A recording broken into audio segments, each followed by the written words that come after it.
Called a rally. It is done because I came to engage these people and listen to them because they brought a petition to us. So I am done. I just now want to see the places that have been broken, and that is all, and I'll be gone. So what you're calling a rally? Honorable, we are not allowing it to proceed. You're not allowing me to proceed and see. Because you can see, you are inciting people. Come again? You are inciting people. I'm inciting people? Yeah. How? So you are going, you are not. We are not allowing you to proceed. The vehicles are moving. Don't cause jam. Okay, then let's move with you. No, you did not tell us to prepare ourselves. Come again? You did not tell us to prepare ourselves. Honorable, So who are you now? This one is biased. Why? So that I know I'm the operation. Nansana. Nansana. Yeah. So what are you saying?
Genda maso n'okubeera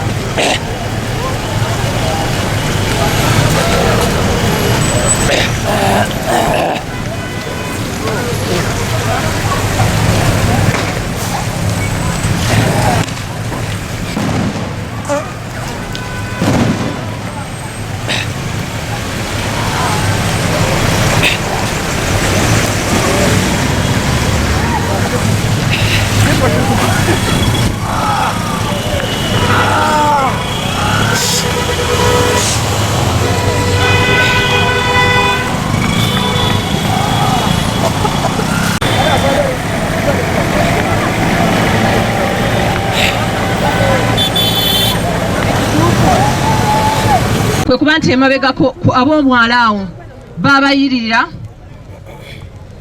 wajidde abali ku mwala awo babayiririra era bo ne baweebwa akadde akamala ne basabibwa baveewo naye abantu baffe abeerudde eno abasinga bonna era tebafunangako ku notice balabye ziweetiiye nga zibatuuseeko nga tebagambiddwa ate ne mu byonna waliwo n'ensonga eyajjawo olubigi lukomawa kubanga okwebuuza nti olubigi luno omuntu ali eno akomawa kuba balabye n'ebitongole ebirala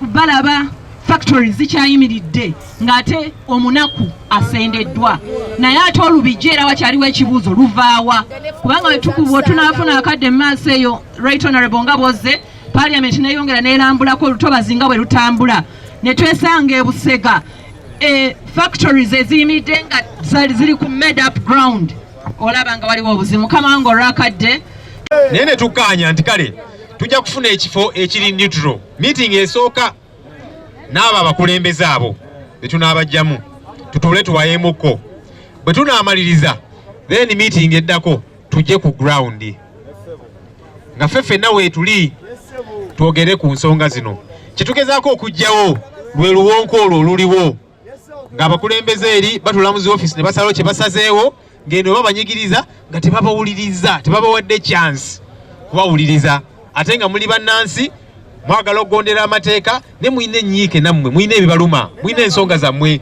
mwine ebyapa byammwe mwine ebibanja byammwe mubaddewo ebbanga lino lyonna ne zirisiiti ezisasula omusolo njagala nazo muzitereke tuzeetaaga nazo ng'obujulizi kubanga waliwo abaga nti abo bali eyo bayaaye biki kati ng'eyo ejja tuyambanga ekyokulabirako nti temuli bayaaye muli bannansi musasula n'omusolo tulaba ate gavumenti ebeegaana etya kubanga gavumenti yekuŋŋanya omusolo so njagala kusaba ebiwandiiko byammwe ebyo byonna gye biri kansule temwabisuula mubikubeko enfuufu tugenda kubyetaaga kubanga ebyo nabyo bibawolereza nti muli bannansi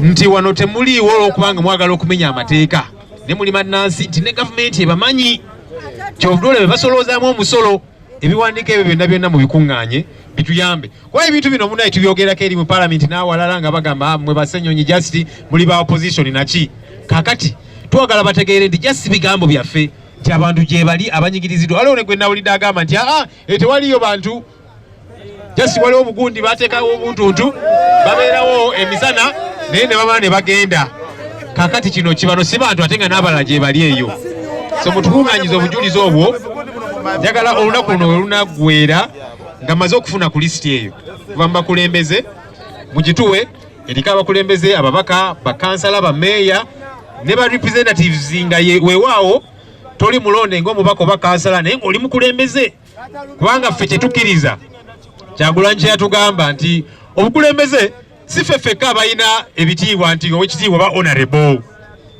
oyinza okuba nga yes tolina kifo kye weesimbako naye ng'abantu bakulaba ng'omukulembeze obwo bubeera bukulembeze obwaddala kubanga era nga bwe mubimanyi tulina omukisa nti tubaddewo akabanga akawerako njagala okubategeeza bino basebo ne bannyabo ffe tuli baana nzaalwa ya kunansana kwe tukulidde ebbanga lyonna njagala okutegeeza abantu abagamba nti ebitundu ebyo zaali ntobazi amazima gali tukkiriziganya ffenna abali wano nti mu bitundu bye bayita ebimu eby'entobazi byali bibanja byaki by'abantu tuwaddewo ebbanga lyonna nga tumanyi nti waliwo ebitundu ebiri wano ng'abantu balinawo ebiki ebibanja byabwe naye kyakwennyamira nti gavumenti y'emu eya Uganda sipiika akyogeddeko wano esobola okukwata ssente n'esasula abantu abalinaanidde ku mwala kwennyini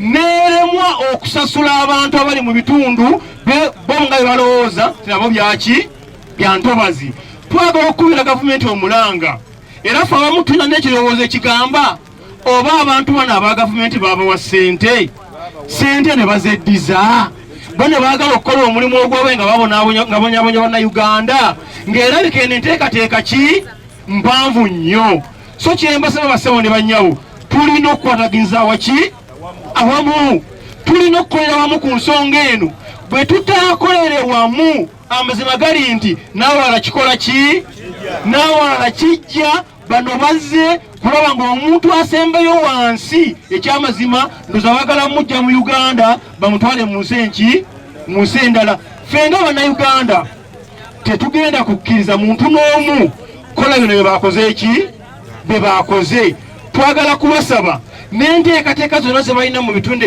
ebirala bazikole ki baziyimirize tumale okulaba ng'ensonga eno tugituulamu tugikkaanyaako waakiri abantu abayonoonebwa ebintu byabwe bakole ki basasulibwe tosobola kumala gakuba muntu nga bw'okoze eki waliwo omwami abadde wano agambye nti olaba abarefugee ababundabunda mubawo obulamu obulungi naye ate bannayuganda so tulina okulaba ffenna ekisoboka